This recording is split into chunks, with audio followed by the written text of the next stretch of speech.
let's go. Right?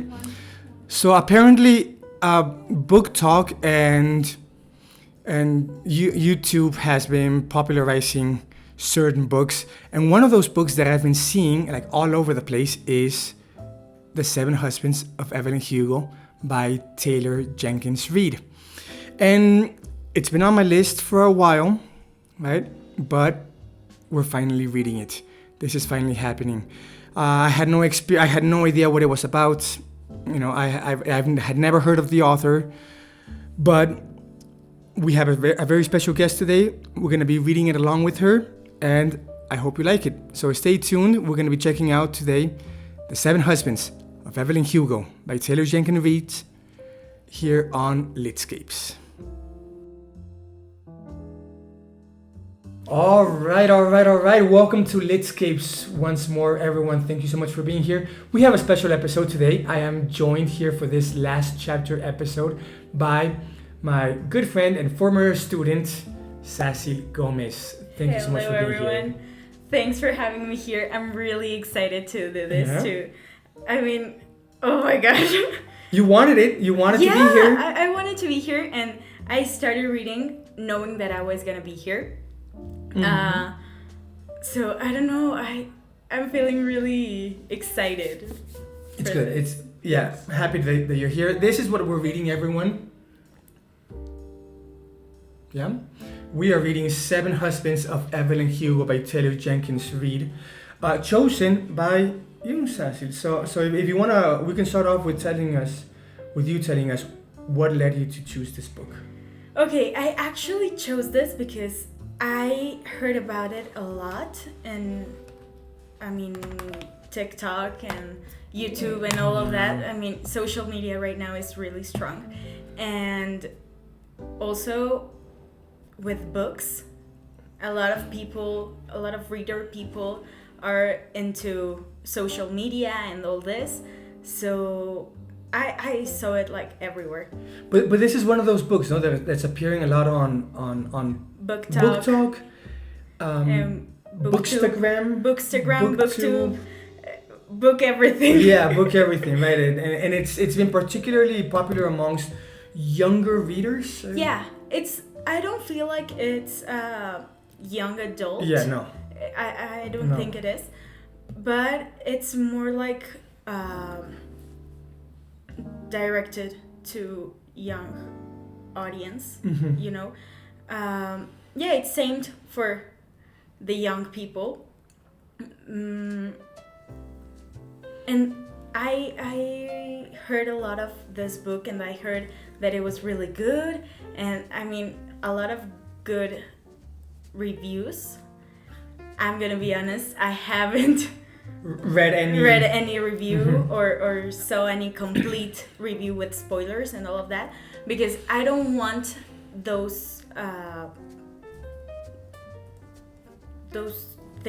reviews to affect my view of the book. Of course. So I want to be here with my own review, my like, without being influenced by any other. And now that you mentioned that, let me first give that waiver, that disclaimer. Spoiler alert, everyone. I always forget to mention that we're gonna have spoilers. We're gonna be finishing the book, right? So we are like at the last chapter. We've been reading this book for the past month. We're at the last chapter. We're gonna read it here together with you guys. So if you haven't and you want to, we're gonna be discussing a lot of spoilers, and we're gonna be getting Sassy's personal review. Yeah. Uh-huh. Yeah, we're actually gonna mention a lot of things about the book that may be spoilers. Yeah, but I do like this idea that you haven't checked anything, you haven't read anything about it. Like I said, during the intro, I've heard a lot about the book. I'm seeing it everywhere, but I had no idea what it was about. No idea. And I said, The Seven Husbands of Evelyn Hugo, it sounded to me like it was going to be, well, it's obviously about the seven husbands. Yeah, I mean. But with this twist, you could say it. Uh-huh. She has that one extra lover that's not mentioned in the title. Mm-hmm.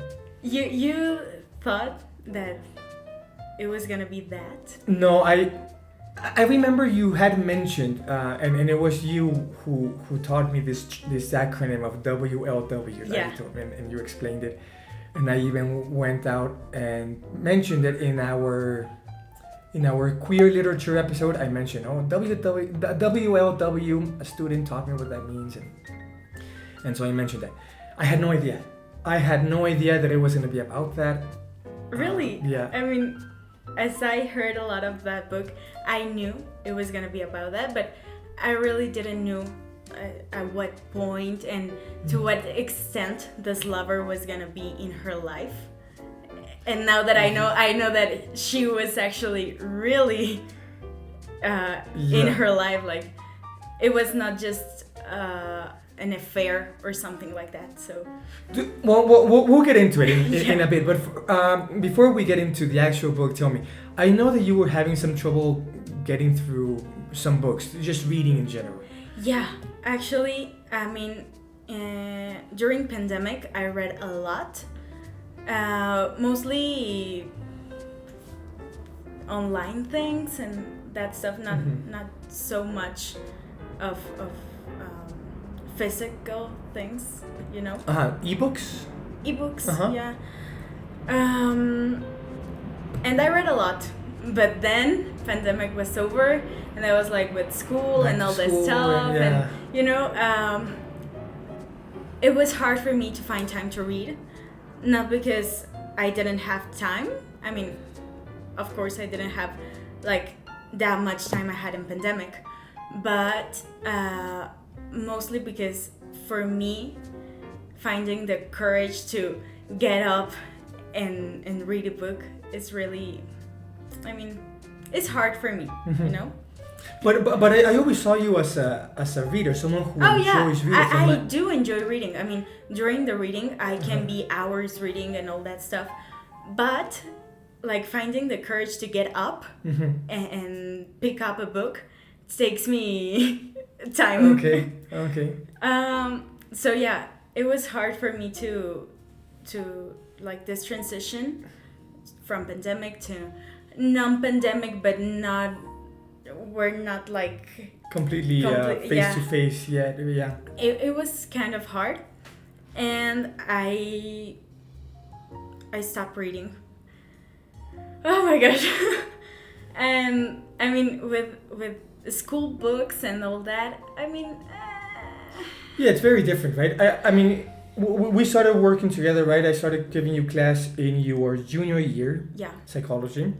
Not much to read there, but you were reading a lot for your Spanish lit class. Yeah, I mean, for Spanish literature class, I enjoyed those books, most of them.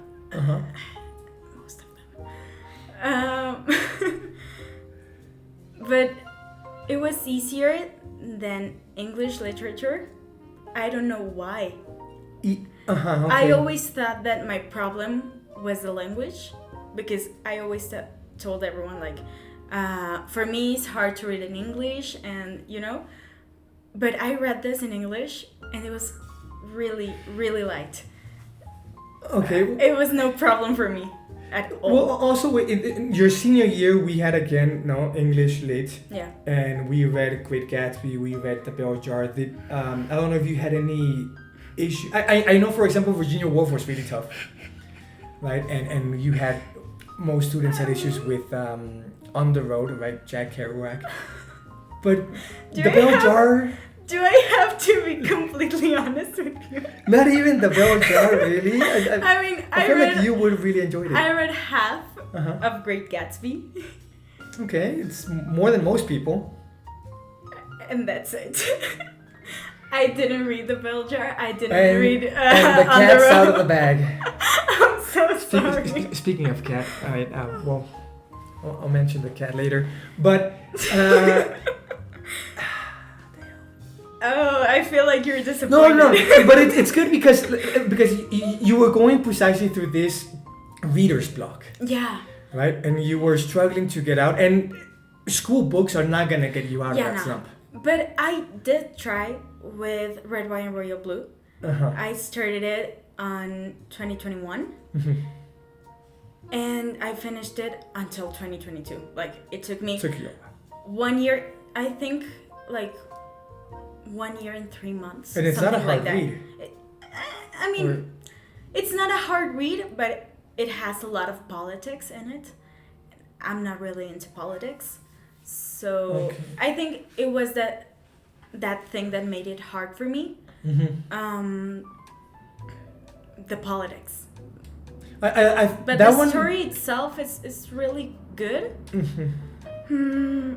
But I didn't find myself eager to know what happened with them. Okay, as like, opposed to like I did with Evelyn with Hugo. Okay, yeah. All right, so Red, White, and Royal Blue. I know it's maybe a little bit more YA. Yeah, right? it's actually a lot of YA. Mm-hmm. Yeah, I know some students have mentioned it. Some students have even recommended it. It's, I'm not interested. I'm really not interested in that. I don't think it's that particular kind of, book. I don't think it's your kind of reading. And it's not like I do want to read some stuff precisely like Evelyn Hugo, no, something that's a little bit more young reader oriented, but not so YA like that one. And I think Evelyn Hugo, when you chose something like, yeah, that's the kind of book that's gonna be perfect for Litscapes and I'm glad. And well, here we are, right? You chose Evelyn Hugo. I mean, We've do been you reading like it? Because we're just talking about me and Well, we're gonna if I discuss it. liked We're gonna but discuss it. Did you like it? Uh, Oh my gosh. yeah. Oh my god, no! Talking about No! full disclosure and honesty, right? Yeah. Are you for real? Well, Aw. there are things I've enjoyed. Okay. Uh-huh. Okay. Okay, you want my take first? You Of want me to course, get into of it? course. Okay. So, it's a very light book. It's very easy to read. I found myself often after work, getting here, right? I'd just be lying here on my couch and just start reading. Yeah. And I'd be hooked. Really, like I would finish one chapter and I'd be like, no man, I have to get up and cook. I have to get up and do some work, grade some papers, whatever. Just one more chapter, right? And Yeah. just one more chapter. And so yeah, it's very engaging. It's really. Yeah. And so that's one aspect. No, I enjoyed reading it, especially knowing that I was reading it with you and we'd be exchanging these comments, and that was good. But the story's good. Yeah. The story's been good, but there are some things that, to me, have been a little bit difficult. For starters, it's what do you want, Yusuf? No. Sorry. Just a quick pause. Can I say bad words? You can say whatever you want Okay, to. thank Yeah. you. Or why you think the principal is gonna be watching this? No. I don't know. This is. Maybe you don't want me to. No, say, speak your mind. Right? Okay. Say whatever you want, however you want it. Okay. Yeah. Thank you. Okay. So. Yeah. So. Some things you. So no, it's obviously an LGBT book, right? Yeah. Which is cool. I like that. But. No. I think it's great. In fact, like I said, during our queer lit episode, I mentioned that I wanted to get more into that specific subgenre. I think they got the LGBTQ plus subject really well. Like Yeah. for the time it is based on. I think Yeah. it was really well portrayed. So the story takes place. Well, we have two stories. It's a framed narrative, right? Yeah. We have the first narrator in contemporary times, right? 2020. I don't remember if they mentioned the I think- pandemic here. No. No, I think it was like 2020. No, 2018. Let's say 2018. Let's say that. The first narrator, right? And she's interviewing this actress who is in her 60s, 70s. And so the main story takes place during the 50s. Well, it starts. It starts in the 50s. 50s, and then we know everything of her story. Yeah. Like I think it throughout reaches the years. It reaches what, like the 90s, I think. It like, reaches the 200s, or early, I believe. the early yeah. noughts, Early, the early yeah. 2000s. Okay. So yeah, for that time period, right, talking about these topics, this actress is a closeted lesbian. I'm gonna But stop you yeah, right you're there. right, you're right. I'm gonna Yeah, stop you sorry, right there. yeah. She's a closeted bisexual. That's yeah. I'm gonna stop you right there because Yeah. that's even a point that she takes with Monique. She like, emphasizes I'm not gay, I'm Monique- lesbian. With Monique and with her lover. Yeah, actually. But I think that the first time that is addressed It's with is Monique. with Yeah, Monique, because Monique because- calls her. because when she Yeah. Sorry, yeah. when she comes out with Monique, Mm-hmm. Monique asks like, okay, so you're telling me you're gay, and she's like, no, I'm not telling you I'm gay, I'm telling you I'm bisexual, Yeah. and you should not assume things that you don't know. Yeah. And I feel that it's really well addressed, that because throughout these words she said to Monique, I could feel her not anger, but more like frustration. Like, you have to understand, if you're gonna write my book, my story, you have to understand what I am. Yeah. And what I like and everything about me. And I don't want you to misunderstand something, because if you misunderstand it, everyone's gonna misunderstand it. Yeah, exactly. So Yes, it's an important point for her. However, her lover, the other Celia actress, St. James. Celia St. James, she is a Lesbian. closeted lesbian, right? Even though, well, she had a bunch of husbands. A bunch of husbands? no, I think she Just- only got married once. Just the ones to the football player? yeah. But definitely lesbian. But anyhow, okay, so that's one topic, and it's great, and yeah, I do like the way it's addressed. The characters are good in that regard, everything's good. But then we also have the mixed race relationships. Yeah. Monique is half black, half white. Yeah.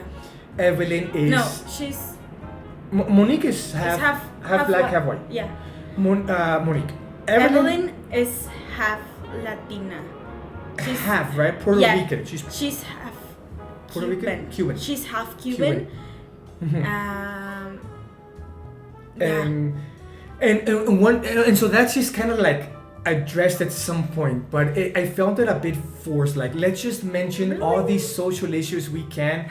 I'm going to address them, and I thought it would have been a good point for the biography that Monique is writing of Evelyn Hugo. It's like, look, she's of mixed race. That's an important point. That's something that should be explored. And I remember Evelyn Hugo when she's narrating her story. There's just this one point when she's talking about the maid. And they're talking in Luisa. Spanish, Luisa, right? And she says, it's something that I kind of forgotten about myself, that I'm also Yeah, like she my felt- heritage. She felt like she was forgetting about her Latino heritage. Yeah.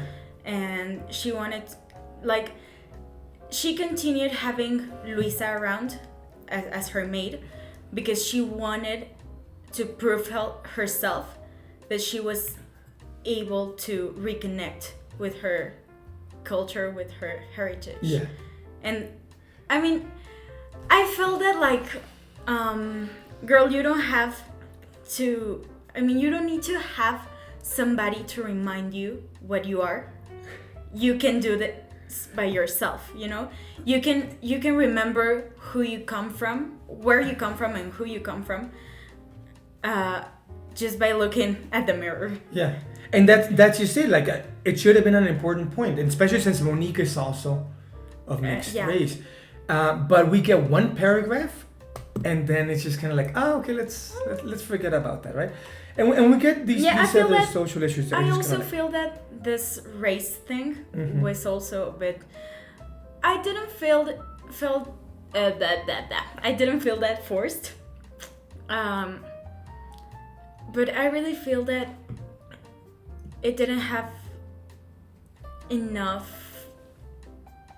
like I don't know. Like wait, no, or Yeah, it could have been It was omitted. something that was mentioned here and there. Yeah. But wasn't like something that. How can I say? How can I compare this to? Like when you have like Play-Doh, and you have a lot of chunks of Play-Doh. They just have like this chunks of Play-Doh all around the book, but they didn't make like a bowl of that chunks, or like you know. they just left these little chunks lying around. Yeah. Like pointed at them, and like that's it. But didn't include them in the exactly. See, and there's these little things throughout the book that I felt like they could have more cohesion, more integration. Like I said, the story. I'll give you that. So I enjoyed it, and then but also some things like another thing, and you mentioned it in our comments. You mentioned something that I was like, nah, that's just not true. So during the book, Evelyn is telling Monique her story. Yeah. And Monique is recording everything so that she can write eventually the biography of Evelyn Hugo. Okay, and I had a very hard time believing, because I felt like the book really wants us to believe that what Evelyn is saying, narrating, she is narrating to Monique there and then. Like, okay? And no one narrates like that. No one says like... No, I mean, I get like where this come from. And it's kind of exaggerating the she said, they say, and it's no. You feel like she's quoting. No, I mean, of course she's quoting, but let me make my point. I mean, you say that no one narrates like that, like she said and he said and they told and we were there, you know. Yeah. But in my experience, talking with my friends, with my family, with like people around me, I actually, and a lot of people that is close to me, actually narrates it like that. Like, they said to me this, and I can give you an example. My grandma. I gossip a lot with my grandma. I mean, I have to admit, I gossip a lot with her, and she always, every time we gossip, she's like, she said to me this, and we're talking about, I don't know, fulanita, and she's like, fulanita told me, and she makes another comment, and she adds the phrase she said. Like, okay, that's specifically. That's a bit. It's not completely normal. I mean, not common. It's not very common that people would say common. Like, or maybe, she said this. Oh, and then maybe because our contexts are different. Could be, but nevertheless, I can't imagine that she'll say like, she said this as she took a sip from her coffee, or you know, as she was. If I'm telling you a story, and if I was Evelyn Hugo and I was telling you my real story, for everybody to look at me as I am, as I truly am, I would say every single detail, and I would really tell you. She was taking a sip of her coffee while she was saying to me that she was going to move to Los Angeles, you know? Like... Okay. Well, there's another thing though, like, and this I don't think you can deny. There's a whole chapter where Evelyn Hugo narrates it in the second person. She says she's narrating it again to Monique, and she says things like that. I don't remember like what's going on in the story, but she says like she just married one of her husbands, but she's thinking obviously about Celia, and she says something like, you're there in bed sleeping with this man, and the only person you can think of is Celia, and all you want to do is go back to the woman you love because you know you don't want to be with this man, and whatever. But it's all narrated in the second person, the you. And I'm not giving that to you because I also do that. It's like, but it's a whole chapter.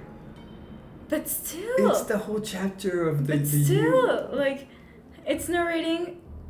I mean, it could be a whole chapter, but it's like when I narrate a feeling, I narrate it in second person. Yeah, I know. I feel like when you do this and you're only thinking about this and you're, you know. Yeah. I think a lot of us do it, and it's normal, but a whole chapter is like, dude, come on. Like, I felt it was just this like Taylor Jenkins Reid trying to tell us, look, I have this ability as a writer, and I can break with convention a bit. Probably. And it just came off as a little bit, also a bit forced. Like, no, don't start playing around with narrative techniques that don't fit the story. Okay, I'm gonna give that to you in halves, not completely. All right. Not completely, but I get what you're trying to say. All right, here's my main issue, and this is something that I do want to, like, I know that your point of view is going to be very enlightening. Okay. My main issue with the story, and again, maybe not so much with the way it's written and narrated. I have my issues with that, and I'll stick to them, whatever. But with the story itself, so we have Evelyn Hugo wanting to tell her story to the world before she dies, right?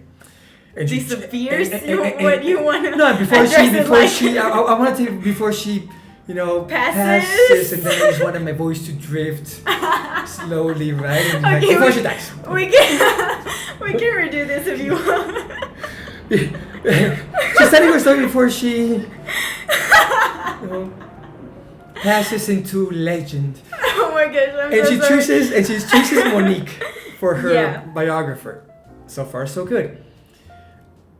But why did she choose Monique? Well, you're gonna tell us right now why she chose this, and I know that you had some predictions there, from the very beginning. Yeah.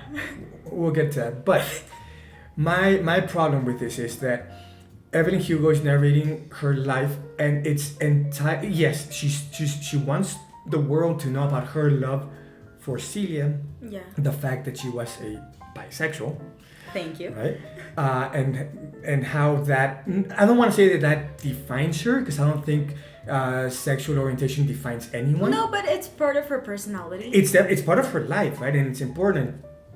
She wants people to know. Yeah. Okay, fair point. And she wants it to know because she kept like that part of her hidden for years.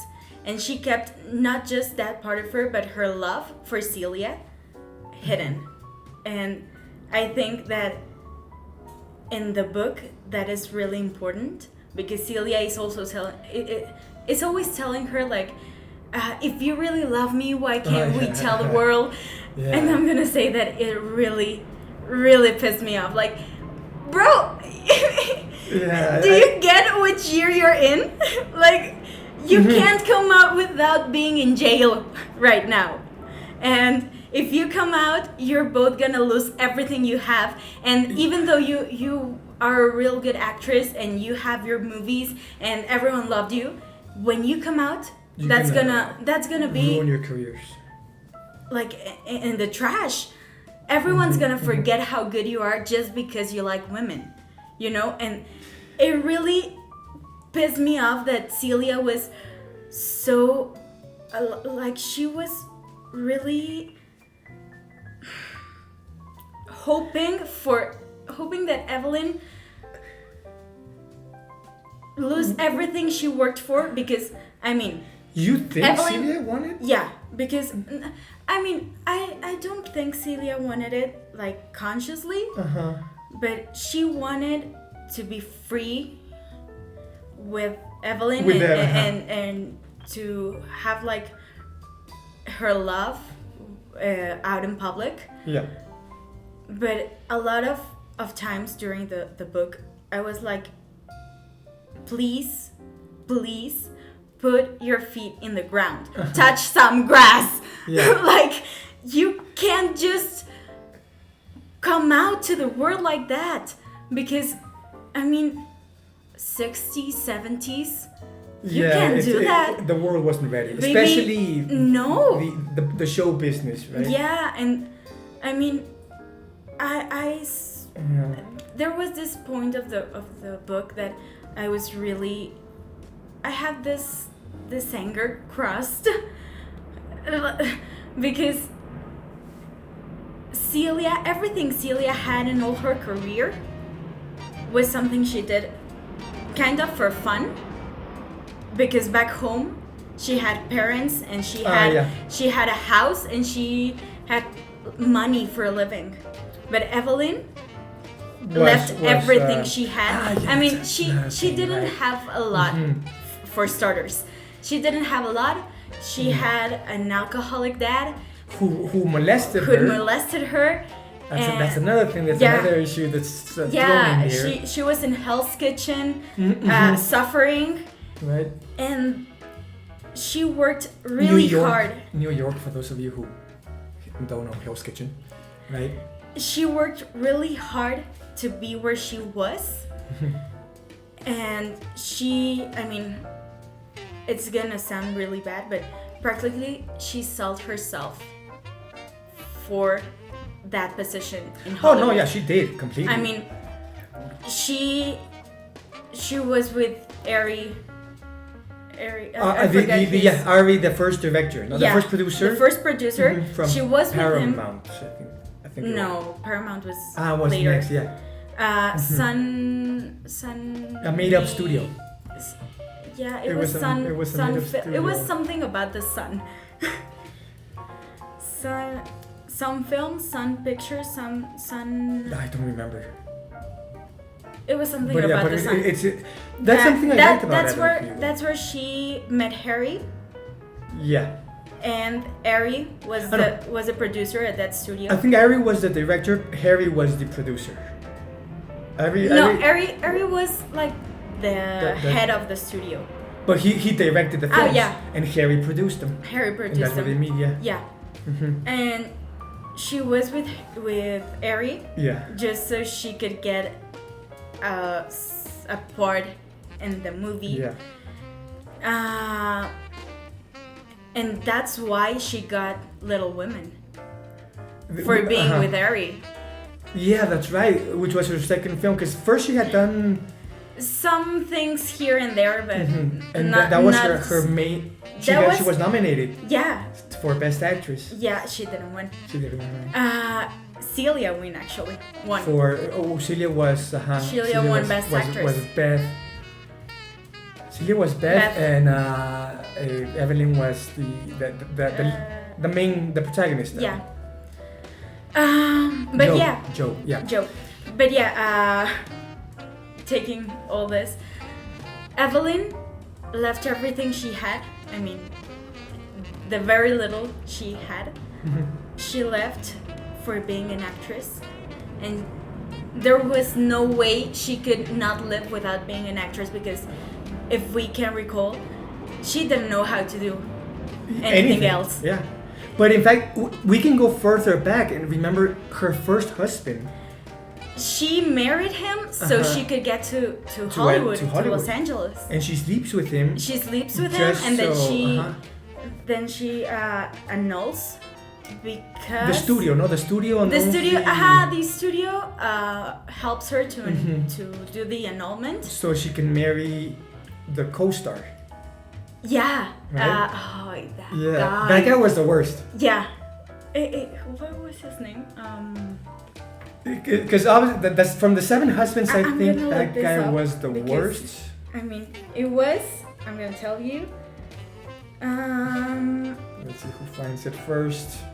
Don Adler. I fucking hate that guy. The first it was Ernie Diaz. Who was the one that take. Because he worked as a waitress or a hostess, something like that. He worked in Hollywood as a camera boy or something. Yeah, it was a camera work. And then it's goddamn Don Adler. Oh my gosh. Yeah, that guy was the worst. I mean, Don Adler was in her life. It was there her whole life. Oh, that's right, because he appears at the end again. Yeah, that's why Yeah. Celia Changed. storms up. In the end, that's why Celia Uh-huh. tells her she's really how did she call her, like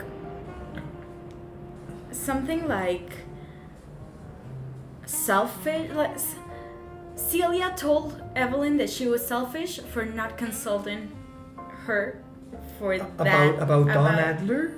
not about Don Adler, No, it but was because of the scene The with scene. Don Adler.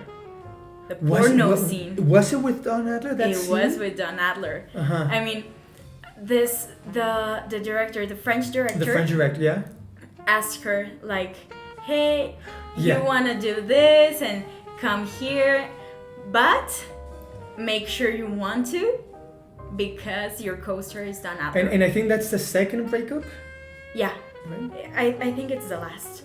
Well, they only had two. Yeah, Two breakups, it's the right? last breakup because Yeah. they first break up and they make up in the Oscars Mm-hmm. in the bathroom. Yeah. I have to admit that scene was really. Well, just very quickly before we dive back into it. So, Yeah. Speaking precisely about the husbands, my issue was this, and tell me what you think. If you're narrating your life to someone, or if you want someone to tell your life, like your life and everything it implies, I feel that Evelyn Hugo just reduced everything down too To much her to her husbands. husbands. Yeah, Like, I completely my life agree. is my husband's. I completely It's agree. like you have so much else about you as a Yeah. famous actress, as a woman. She was a mother later on, right? Her upbringing, her childhood with her dad.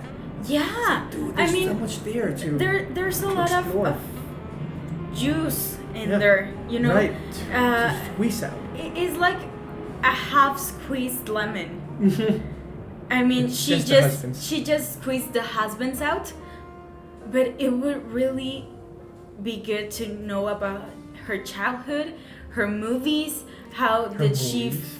feel, like how did she feel doing the movies? Like, I mean, how did she feel knowing that her parts in the movies were thanks to her sleeping with men, you know? Yeah. Except for that one scene, right? That the one scene that really makes her super famous in her first. Oh French yeah, movie. Bauten Twain, something like that. What was the name of the director, the French guy? It was. But when she's coming out, right? She's coming out of a pool, Oh my gosh. or the It sea, was- topless, Yeah, and that was her idea. That scene that was her that idea. made the movie was her idea. It was. It was not Mick River. It was Max Gerard. Max Gerard, Max Gerard. who also, well, the only good husband I think was the gay guy, Harry. Harry, yeah, totally. But okay, so my question for you, quick question. Think about this. Imagine Evelyn Hugo's biography, the way she Yeah. narrates it to Monique. Is that something you would read? No. No. Right? I mean, probably because, I mean, I like gossip. I was hoping to come up with a way to not say that. Yeah, no, it's and it's But I perfectly mean, I valid. like gossip. Who and doesn't? Who does not like gossip? I like gossip, and if you're telling me you're gonna tell me the even story. Yusuf likes gossip. Yeah, he does. Like, if you're telling me I'm gonna know the whole story about Evelyn Hugo, like a siren of Hollywood. Oh, I like that. Uh-huh. Okay.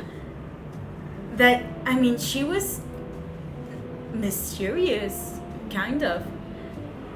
She was only judged by her husbands. Mhm. And you can tell that reading at the issues of the magazines and newspapers that are like Interspersed, right? Yeah. Throughout the book. That was cool. I like that. Yeah. You can tell that she's well judged because she is marrying a lot of times, but if I mean nobody really knew what happened with those husbands. And if you're telling me I'm gonna read the real story of her marriages, I'll sign up. But still, I think that if that was gonna be a biography, because it was meant to be a biography, I, as Evelyn Hugo, would have tell Monique something more about my childhood, my roles in the movies, what was I doing, like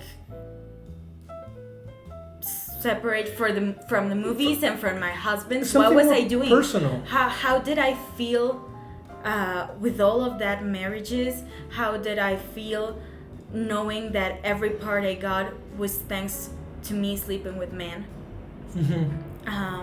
How did I feel that, I mean, my lover, because she knew Celia was better. Yeah. Celia was a better actress than Evelyn. Oh. But, I mean, we have to be realistic. Celia was there for two things: her talent, and because her parents were like. Yeah, they had the money to to sort of launch her career, right? Yeah, they had influence in her career. She had her parents' approval and her parents' money, yeah. Which Evelyn did not. But Celia was a better actress than Evelyn. It's just that Evelyn knew how to seduce the audience, how to seduce the people that were watching her movies loved her because she was a sex icon. I think she was also more this exotic beauty than completely. Celia, right? Celia was. Cute. I think it is addressed in the book. Celia was like a cute beauty. Like, oh, she's really cute. She's really Southern. Sweet, and she's And Evelyn she's a hot beauty. Yeah. She's a sex icon, and that's why she got the love of the people, because I mean, sex always sells. Sex always sells. Always sells, and it's why we turn in. Yeah. Did she? I know we mentioned like who sort of she reminded us of. Maria Felix. Maria Felix, right? Famous Felix. Mexican actress from the. When was she from? 50s, yeah, 50s, also 50s, 50s, 60s. But she acted in. I'm not super familiarized with Maria Felix and her work, but she worked in Hollywood, right? I think so, yeah. Yeah. Yeah, I'm not also like super familiarized, but I mean she's an icon. Yeah. She's a Mexican legend. And Hollywood in general. Yeah, of course. So what moment did you think this is based on Maria Felix? At the very beginning, I started reading it, and I started reading like the first issue of the auction of gowns. And I was like, she's blonde, but she's also half Latina. I was like, Maria Felix. And also, if you can recall, Maria Felix is also a sex icon. She's a siren. She's a Mexican siren, completely. One of those good actress, but also a sex icon, fashion. This fashion standard, right? Yeah, completely. Not just fashion, but also like talking about her body. She was a standardized body. Oh, everybody wanted to look like Maria Felix. Of course. And her mole. That's right. She was also famous for her mole. Yeah.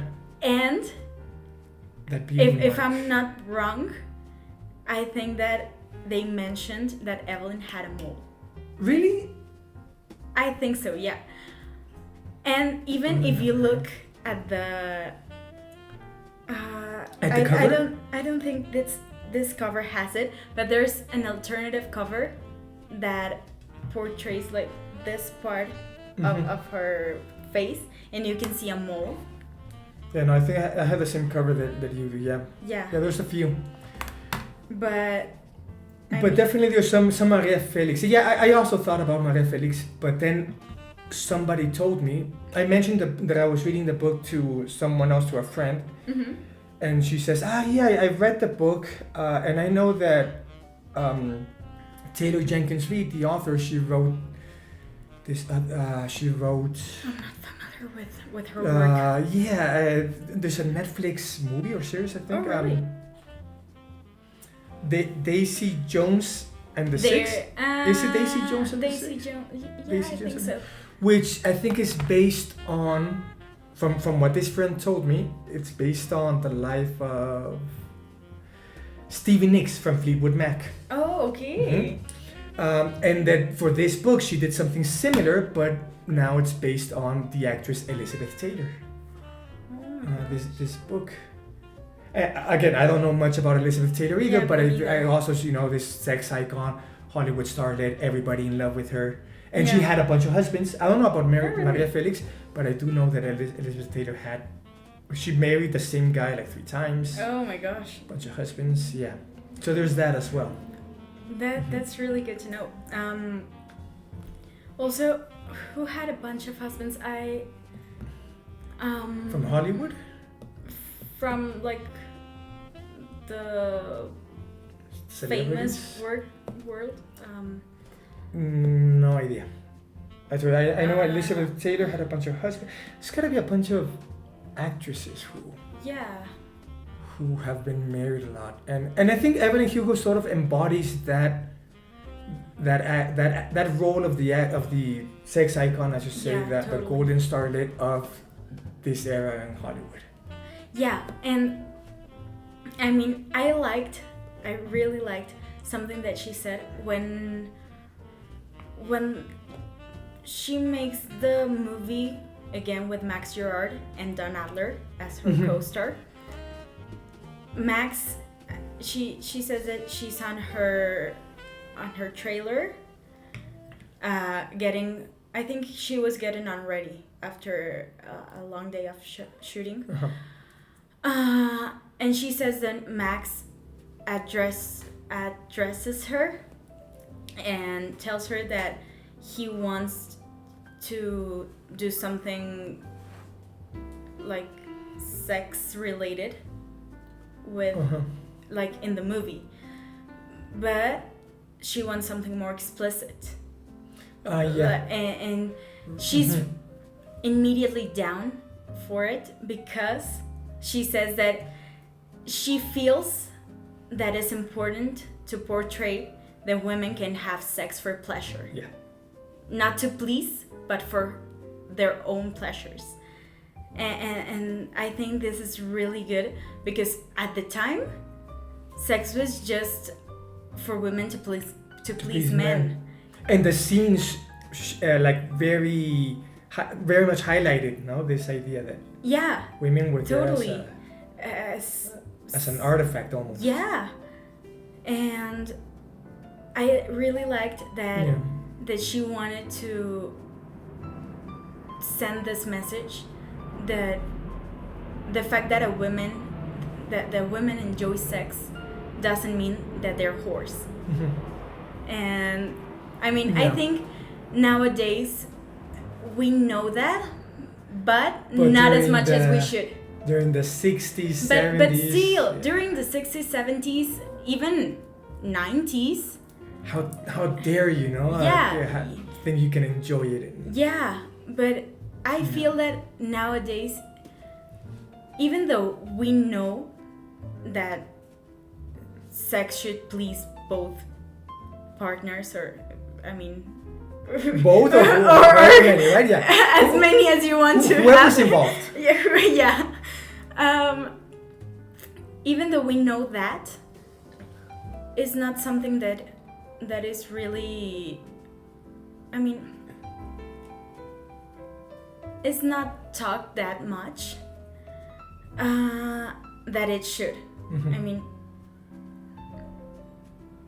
sometimes there are still people that believe that sex is just for having children and to please men, you know?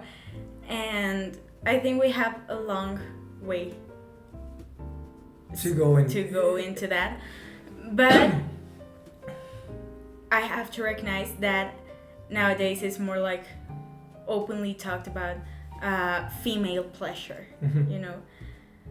Yeah, she was also this feminist role model.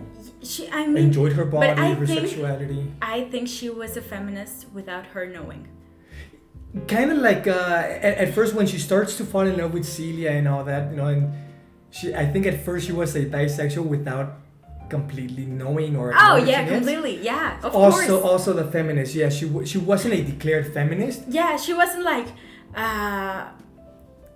marching for women's rights and let's let women vote, you know.